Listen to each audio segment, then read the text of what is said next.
তৃণমূলের সরকার এখনো আমার সিকিউরিটি উইথড্র করেনি, কিন্তু আমি মনে করছি যেভাবে আমার উপরে থ্রেট আসছে, বিশেষ করে বাংলার কোনো মানুষ থ্রেট করেনি, বাংলার বাইরে কিছু মানুষ এখনো ডাইরেক্ট ফোনে যেভাবে আমাকে হুমকি দিচ্ছে, যেভাবে আমার প্রাণনাশের হুমকি দিচ্ছে, তাতে আমি মনে করি যে আমাকে তো শুধু বাংলায় বসে থাকলে হবে না।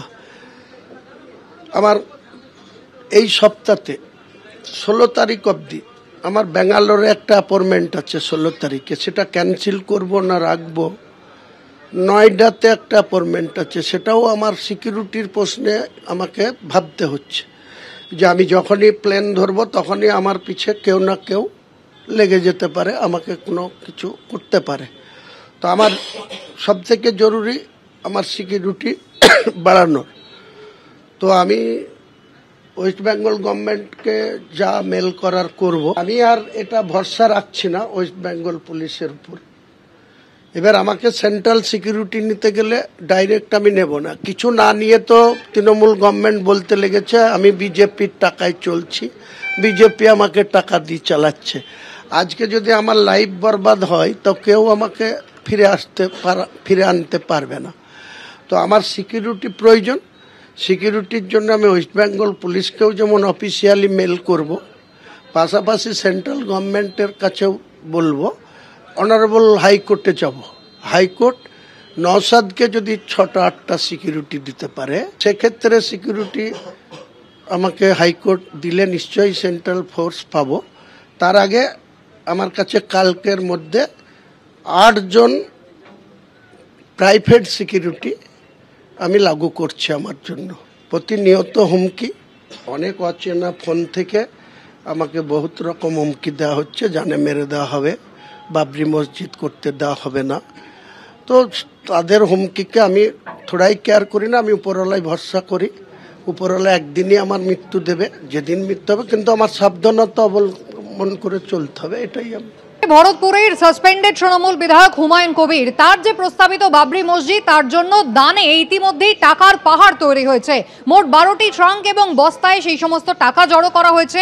এখনো পর্যন্ত 6টি ট্রাঙ্ক এবং বস্তার টাকা গোনার কাজ শেষ হয়েছে এবং যা জানা যাচ্ছে ব্যাংকে জমা পড়েছে অন্তত 2,10,00,000 টাকা, যদিও এখনো কিন্তু টাকা গোনার কাজ বাকি রয়েছে। হুমায়ুন কবিরের রেজিনগরের বাড়িতে 30 জনকে টাকা গোনার কাজে লাগানো হয়েছে এবং একই সঙ্গে দফায় দফায় টাকা গোনার কাজ সন্ধ্যে 6টা থেকে গতকাল শুরু হয়েছে, যার মধ্যে বেশ কয়েকবার টাকা গোনার মেশিন খারাপ হয়ে গিয়েছে, অন্য মেশিন এনে সেই টাকা গোনার কাজ চলছে।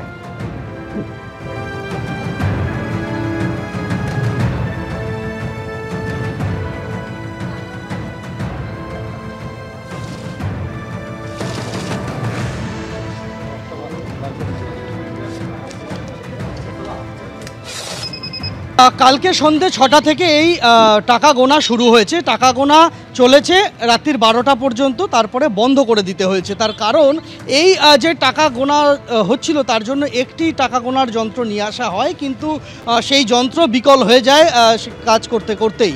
আর যতদূর পর্যন্ত টাকা গোনা গিয়েছে বলে দাবি করছেন এই মসজিদ কমিটির সঙ্গে যুক্ত লোকজন এবং যারা এই টাকা গোনার সঙ্গে ছিলেন, তাদের দাবি মোট 12টি ট্রাঙ্ক এবং বস্তা মিলিয়ে 12টি তারা সেখানে নিয়ে গিয়েছিলেন গোনার জন্য। অনেকে বিদেশি অর্থও দান করেছেন, অনেকে রিয়েল দান করেছেন সৌদি আরবের, কেউ মালয়েশিয়ার টাকা দান করেছেন, কেউ বাংলাদেশি টাকা দান করেছেন, এরকম বিভিন্ন দেশের বৈদেশিক মুদ্রাও অনেকে সেই দান বাক্সে দিয়ে গিয়েছেন। সেগুলিকে আলাদা করে রাখা হয়েছে। আরও নতুন নতুন দান বাক্স সেখানে পৌঁছাচ্ছে রেজিনগরের বাড়িতে।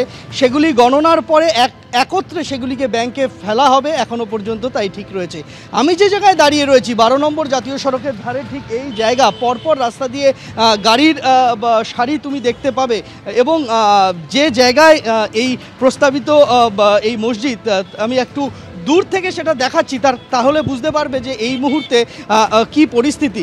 গোটা এই যে 3 কাঠা জায়গার মধ্যে এখনো পর্যন্ত এই মসজিদ নির্মাণের যে কথা রয়েছে, সেই জমির পার্শ্ববর্তী অন্যান্য যে জমি রয়েছে সেখানেও স্তূপাকার, এখানে ইট, অন্যান্য নির্মাণ সামগ্রী, টনকে টন সিমেন্ট, লোহার রড, বালি সেই সমস্ত কিছু কিন্তু জড়ো হয়ে রয়েছে। আজও আসছেন মানুষজন, গাড়ি নিয়ে আসছেন এবং এসে তারা তাদের দান সামগ্রী এখানে দিয়ে যাচ্ছেন এবং রীতিমতো একটা উন্মাদনার পরিস্থিতি যেন তৈরি হয়েছে এই বেলডাঙ্গার এই অংশে, আমরা সেটা দেখতে পাচ্ছি।